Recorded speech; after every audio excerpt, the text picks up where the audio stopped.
अस्सलाम वालेकुम। जो आज चैप्टर हम स्टार्ट करें ना वो एंटीसाइकोटिक ड्रग्स है। बहुत सिंपल सा चैप्टर है। सिंपल से क्या होता है, एंटीसाइकोटिक्स में हम लोगों ने ना साइकोसिस को ट्रीट करना होता है। साइकोसिस बेसिकली एक मेंटल डिसऑर्डर होता है जिसमें हमारे पास क्या होता है, डोपामिन का लेवल ज़्यादा होता है। अगर हमारी बॉडी में डोपामिन का लेवल कम होगा तो पार्किंसन डिसऑर्डर होगी, और अगर डोपामिन का लेवल ज़्यादा होगा तो साइकोटिक डिसीज़ होगी। ठीक है। अब साइकोटिक ना बेसिकली दो टाइप्स की होती है, एक साइकोसिस और होता है दूसरा न्यूरोसिस। साइकोसिस में क्या होता है, हम पेशेंट को ना उसको नहीं पता होता कि रियलिटी में क्या हो रही है, उसके साथ क्या हो रहा है, उसका मूड चेंज रहता है। ठीक है। उसके अलावा उसको दूसरी मेंटल डिसऑर्डर्स वगैरह होती हैं। कि न्यूरोसिस में क्या होता है, पेशेंट को पता होता है उसके साथ क्या चल रहा है, यानी उसको पता है कि भाई मुझे इस चीज़ का फोबिया है। ठीक है। अब हमने एंटीसाइकोटिक में जो ड्रग्स देनी है ना, बेसिकली क्या करना है, हमने उन डोपामिन के लेवल को ज़्यादा करना, ठीक है, कम करवाना होता है। ठीक है। सबसे मेजर साइकोटिक इलनेस आती है ना, वो हमारे पास स्किज़ोफ्रेनिया आती है। ठीक है। अब बेसिकली ये एक ऐसी डिसऑर्डर होती है जिसमें डिल्यूजन, हेलुसिनेशन वगैरह हमारे और जो हमारी थॉट्स का पैटर्न होता है वो डिस्टर्ब होता है। अब इसको ट्रीट करने के लिए हमारे पास मेडिसिन जो होती है ना, ड्रग्स, वो दो टाइप्स की होती हैं। पहला आता है first generation and second generation. जो फर्स्ट जनरेशन होती है ना, उसको आगे क्लासीफाई किया जाता है, ठीक है, लो पोटेंसी में और हाई पोटेंसी में। अब जो लो पोटेंसी और हाई पोटेंसी है ना, फर्स्ट जनरेशन को दो में पार्ट किया हुआ है, लो पोटेंसी वाली और हाई पोटेंसी वाला। ठीक है। अब दूसरा जो होती है ना हमारे पास सेकंड जनरेशन। अब हमने इसको किस बेस पे जनरेशन में डिवाइड किया हुआ, बेसिकली इनकी अफिनिटी की बेस पे डोपा रिसेप्टर्स को ब्लॉकेज की।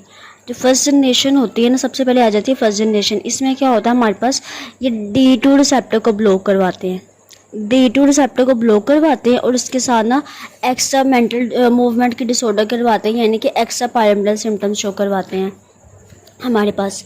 अब ये जो होते हैं ना, बेसिकली D2 रिसेप्टर को अच्छे से बहुत मतलब इनकी मूवमेंट डिसऑर्डर जो होती है ना, वो हमारे पास हाई पोटेंसी वाली ड्रग से ज़्यादा होगी और लो पोटेंसी वाली ड्रग से कम प्रोड्यूस होंगी। अब सेकंड जनरेशन में क्या होता है, इनको हम एटिपिकल एंटीसाइकोटिक्स भी कहा जाता है, और इसके साथ जो एक्स्ट्रा पायरामिडल सिम्टम्स होते हैं वो कम एसोसिएट हैं as compare to first generation. First में ज़्यादा एसोसिएटिव होती हैं, सेकेंड में कम होती हैं। अब यहाँ पे क्या होता है, इसके में रिस्क फैक्टर ज़्यादा होते हैं क्योंकि ये डोपा-2 रिसेप्टर्स को ब्लॉक करने के साथ अल्फा रिसेप्टर्स को भी ब्लॉक करता है। ठीक है। कोलिनर्जिक रिसेप्टर्स को भी ब्लॉक करवाता है, सेरोटोनिन रिसेप्टर्स को भी ब्लॉक करवाता है। ठीक है। इसकी वजह से इसके एडवर्स इफेक्ट्स भी ज़्यादा होंगे।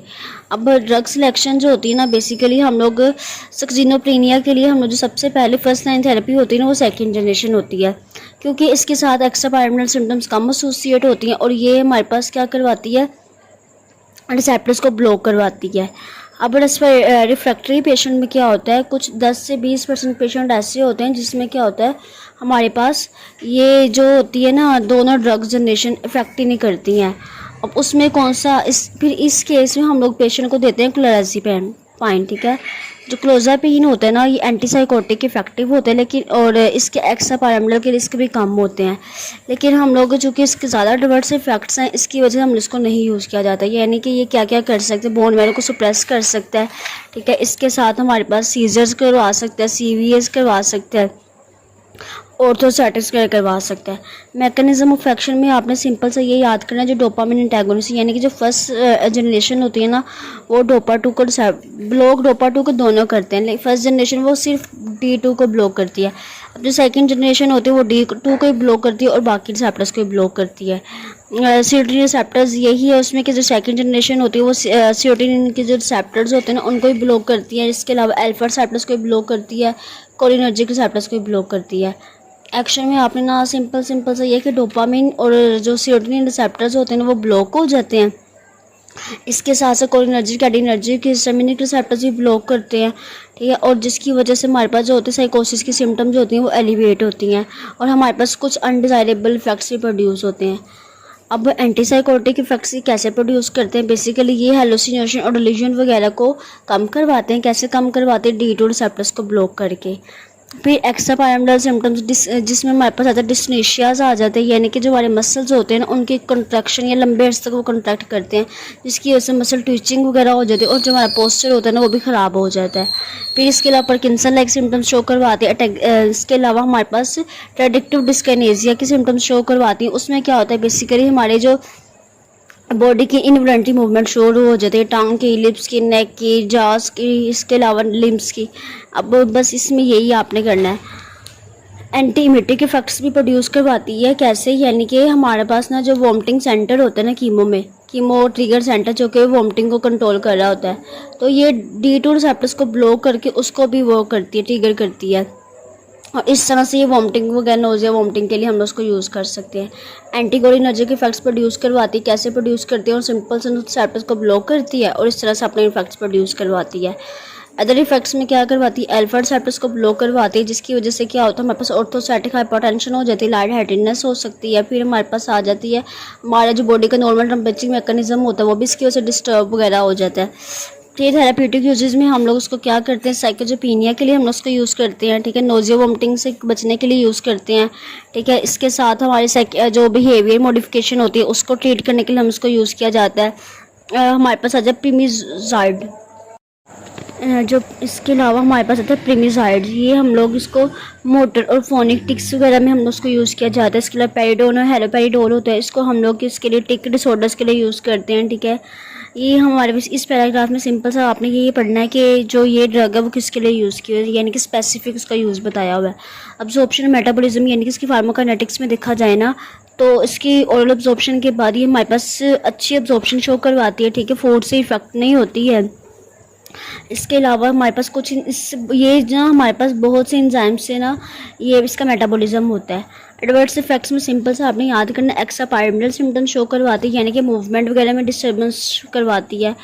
इसके बाद हमारे पास रेडिक्टिव डिस्काइनेसिया करवाती है। उसमें क्या होता है, बेसिकली हमारी मोटर डिसऑर्डर्स करवाती है, यानी कि जो पेशेंट होते हैं ना उसकी इनवॉलंटरी मूवमेंट शो करवाना शुरू हो जाता है, यानी कि फेशियल जहाँ मूव करते रहते हैं, फ्लाइंग कचिंग हो जाती है टंग वगैरह की।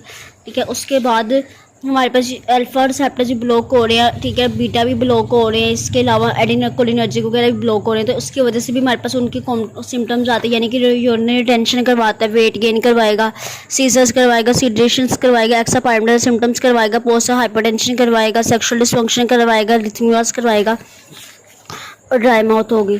इसके अलावा हमारे पास आता है न्यूरोलेप्टिक मैलिग्नेंट सिंड्रोम। इसमें बेसिकली क्या होता है, जब हम लोग यूज़ करते हैं ना एंटीसाइकोटिक ड्रग्स, ठीक है, तो उसकी वजह से हमारे पास कुछ फेटल रिएक्शन होते हैं, जिसकी वजह से हमारे मसल रिजिड हो जाते हैं और फीवर्स वगैरह, और हमारी जो मेंटल स्टेटस होती है ना वो भी चेंज हो जाती है।